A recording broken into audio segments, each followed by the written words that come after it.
يا ذا الجلال والإكرام. ربنا ظلمنا أنفسنا وإن لم تغفر لنا وترحمنا لنكونن من الخاسرين.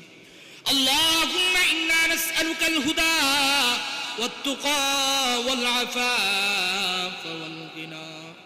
اللهم إنا نسألك الجنة ونعوذ بك من النار ونعوذ بك من عذاب القبر ونعوذ بك من فتنة المحيا والممات ومن فتنة المسيح الدجال. اللهم أعني على ذكرك وشكرك وحسن عبادتك. اللهم إنك عفو كريم تحب العفو فاعف عنا. اللهم اغفر لحينا وميتنا وشاهدنا وغائبنا وصغيرنا وكبيرنا وذكرنا وأنثانا. اللهم من أحييته منا فأحيه على الإسلام ومن توفيته منا فتوفه على الإيمان. ربنا ولا تحملنا ما لا طاقة لنا به واعف عنا واغفر لنا وارحمنا أنت مولانا فانصرنا على القوم الكافرين. ربنا آتنا في الدنيا حسنة وفي الآخرة حسنة وقنا عذاب النار. حسبنا الله ونعم الوكيل نعم المولى ونعم النصير. رب ارحمهما كما ربياني صغيرا. رب ارحمهما كما ربياني صغيرا. رب العالمين يا الله এখানে বসে বসে তোমার কালাম থেকে কয়েকটা আয়াত নিয়ে আলোচনা করলাম। ইয়া আল্লাহ এই আয়াতগুলোর তাফসীর করতে যাইয়া যদি তোমার কোরআনের সাথে কোনো ধরনের বেয়াদবি হয়ে যায়, তোমার নবীর হাদিসের সাথে যদি কোনো ধরনের বেয়াদবি হয়ে যায়, ইয়া আল্লাহ ভুল ত্রুটিগুলো ক্ষমা করে দিয়ে এর সব লক্ষ কোটি গুণ বাড়াইয়া সোনার মদিনায় হাদিয়া করে দিলাম। দয়ার নবী মায়ার নবীর রওজা পাকে হাদিয়াটুকু তুমি পৌঁছায়া দাও। রব্বুল আলামিন বাবা আদম আলাইহিস সালাম থেকে নিয়ে আজ পর্যন্ত যত মুমিন মুমিনাত অন্ধকার কবরের বাসিন্দা রব্বুল আলামিন মেহেরবানি করে সবটুকু সকল মুমিন মুমিনাতের অন্ধকার কবরের মধ্যে পৌঁছায়া দাও। ইয়া আল্লাহ আমরা যারা হাত উঠাইলাম আমাদের আত্মীয় স্বজন ভাই বেরাদার পাড়া প্রতিবেশী মহল্লাবাসী, ইয়া আল্লাহ আমরা সেই 7 বছর আগে এই কোরআনের তাফসীর শুরু করেছিলাম। অনেক কোরআনের ছাত্ররা আজকে কবরের বাসিন্দা হয়ে গেছে। ইয়া আল্লাহ আমাদের অনেক কোরআনের শ্রোতারা আজকে কবরের বাসিন্দা হয়ে গেছে। রব্বুল আলামিন মেহেরবানি করে সবটুকু তাদের কবরের মধ্যে পৌঁছায়া দাও। ইয়া আল্লাহ রব্বুল আলামিন বিশেষ করে আমরা যারা হাত উঠাইলাম আমাদের অনেকের মা নাই, অনেকের বাবা নাই, নিজের হাতে নিজের মাকে কবর দিয়েছে, বাবাকে কবর দিয়েছে। যাদের উসিলায় দুনিয়া পাইলাম, যাদের উসিলায় দুনিয়ার আলো দেখলাম।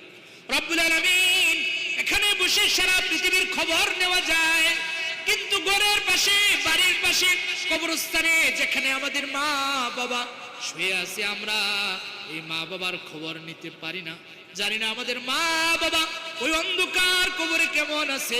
মেহেরবানি করে আল্লাহ এর সবটুকু আমাদের মা বাবার কবরের মধ্যে পৌঁছায়া দাও। ইয়া আল্লাহ দুনিয়ার জমিনে যদি কোনো ভুল ভ্রান্তি করে থাকে মালিক সন্তানদের হাতের উসিলা করিয়া আজকের এই কোরআনের তাফসীরের উসিলা করিয়া আমাদের মা বাবাকে তুমি মাফ করে দাও। ইয়া আল্লাহ তাদের জন্য তুমি জান্নাতের ফয়সালা করে দাও। ইয়া আল্লাহ সমস্ত ভুল ত্রুটিগুলোকে মাফ করে দাও রব্বুল আলামিন। ইয়া আল্লাহ এভাবে একদিন আমরা চলে যাব রে মালিক, ওই দিন কখন আসে জানি না, জীবনের যে কোনো মুহূর্তে মালাকুল মউত আমাদের সামনে এসে দাঁড়িয়ে যাবে রব্বুল আলামিন। দুনিয়ার ভালোবাসায় পড়ে, সন্তান পরিবারের ভালোবাসায় পড়ে আমরা তোমাকে ভুলে যাই রে মালিক। যারা মৃত্যুর সময় আমাদের কোনো কাজে আসবে না, হাসরের মাঠেও কোনো কাজে আসবে না, কিন্তু মালিক তুমি ছাড়া তো আমাদের কোনো উপায় থাকবে না। তোমার নবী বলেছেন কবর সাপ বিচ্ছুর ঘর, একদিক থেকে কবর চাপ দিলে অন্যদিকে হাড্ডিগুলো বের হয়ে যাবে, হাতুড়ি দ্বারা আঘাত করা হবে।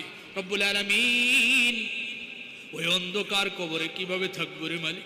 ওই জায়গায় তুমি ছাড়া আমাদের কেউ থাকবে না। ইয়া আল্লাহ জাহান্নামের আগুন তো আরো কঠিন। তুমি বলেছো আল্লাতী তাত্তালিউ আলাল আফইদা, জাহান্নামের আগুন প্রত্যেকটা মানুষের কলিজাটা জ্বালায় দিবে। ইয়া আল্লাহ যে আগুন মানুষের কলিজা জ্বালায় দেয়, দুনিয়ার আগুন শুধু চামড়া জ্বালায়, আর জাহান্নামের আগুন কলিজাও জ্বালায় দিবে। তুমি বলেছো কুল্লামা নাদিজাত জুলুদুহুম বাদদাল্লাহুম জুলুদান গায়রাহা লিয়াদুকুল আযাব। ও আমার বান্দারা, জাহান্নামে বারবার তোমাদের চামড়াগুলোকে পরিবর্তন করব। তোমার নবী বলেছেন জাহান্নামে ঘন্টায় 70,000 বার বান্দার চামড়াগুলো পুরাইয়া পরিবর্তন করে নতুন চামড়া দিয়ে জোড়া দেওয়া হবে। ও মালিক ওই জাহান্নামের শাস্তি সহ্য করার মতো ক্ষমতা আমাদের নাই। ইয়া আল্লাহ জীবনে যত গুনাহ করেছি রে মালিক, কত গুনাহ করেছি, আমাদের গুনার কোনো শেষ নাই। কবিরা সগীরা শিরক বিদআত জানা অজানা রাতের গভীর দিনের বেলায় অসংখ্য গুনাহ করেছি মালিক, পাহাড় সম পরিমাণ গুনাহ। ইয়া আল্লাহ তুমি যদি মাফ না করো আমরা কার কাছে যাব, কার দরবারে হাত বাড়াবো? তুমি ছাড়া তো আমাদের আর কোনো মালিক নাই, আর কোনো রব নাই, আর কোনো ইলাহ নাই। ও মালিক যদি আমাদেরকে পাপিষ্ঠ বলে তাড়িয়ে দাও, আমাদের যাওয়ার কোনো জায়গা নাই। দুনিয়ার জমিনে বাবা ফিরিয়ে দিলে মায়ের কাছে যাওয়া যায়, মা ফিরিয়ে দিলে বাবার কাছে যাওয়া যায়, মা বাবা ফিরিয়ে দিলে আত্মীয় স্বজনের কাছে যাওয়া যায়, কিন্তু মালিক তুমি যদি ফিরিয়ে দাও আমরা কার কাছে যাব, কার দরবারে হাত বাড়াবো? ইয়া আল্লাহ আমাদের এই পাহাড় সম পরিমাণ গুনাহ তোমার দয়ার সাগরে ফেলে দিয়া আমাদের সবাইকে তুমি নিষ্পাপ বানাইয়া জান্নাতি মানুষ হিসেবে কবুল করে নাও। রব্বুল আলামিন তোমার এই বান্দাগুলো কোরআনের মহব্বত নিয়ে বসে আছে। ইয়া আল্লাহ কাজ কাম বাদ দিয়ে কেন বসে আছে? মালিক আমি তোদেরকে কিছুই দিতে পারবো না বা দিব না, এরপরও কেন বসে আছে? কোরআনের প্রেমে, কোরআনের ভালোবাসায়। ও মালিক এই ভালোবাসাকে উসিলা বানাইয়া আমাদের সবার জন্য তুমি জান্নাতের ফয়সালা করে দাও। ইয়া আল্লাহ একজন মুরব্বি ইন্তেকাল করেছেন, দোয়া চেয়েছেন, তাকে তার কবরের আযাব তুমি মাফ করে দাও। ইয়া আল্লাহ জান্নাতবাসী হিসেবে কবুল করে নাও।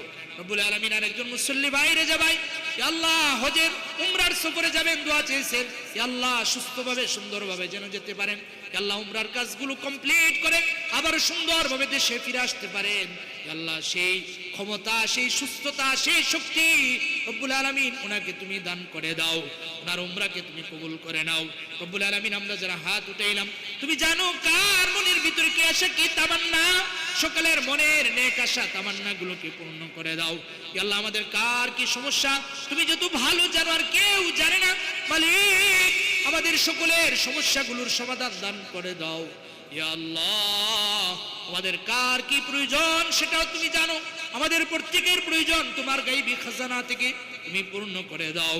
আল্লাহ আমাদের মধ্যে যারা অভাবী আছে অভাব দূর করে দাও, ঋণগ্রস্তদের ঋণ আদায়ের ব্যবস্থা করে দাও, বেকার যারা আছে কাজের সন্ধান চাকরির ব্যবস্থা করে দাও, চাকরিজীবীদেরকে প্রমোশন দিয়ে দাও, ব্যবসায়িকদের ব্যবসার মধ্যে বরকত দান করে দাও, আমাদের জন্য হালাল রিজিকের ব্যবস্থা করে দাও, হারাম থেকে বেঁচে থাকার তৌফিক দান করে দাও।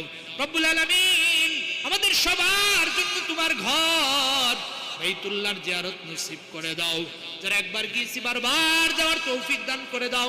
আল্লাহ এই মসজিদকে তুমি কবুল করে নাও, মসজিদের সকল মুসল্লিদেরকে তুমি কবুল করে নাও। ইয়া আল্লাহ মসজিদ কমিটিকে তুমি কবুল করে নাও। অনেকে মিথ্যা মামলায় জর্জরিত মালিক সকল যারা অন্যায় করে নাই ওই সমস্ত নিরপরাধ মানুষদেরকে তুমি মুক্তির ব্যবস্থা করে দাও। ইয়া আল্লাহ, আমাদের এই দেশকে তুমি কবুল আর মঞ্জুর করে নাও।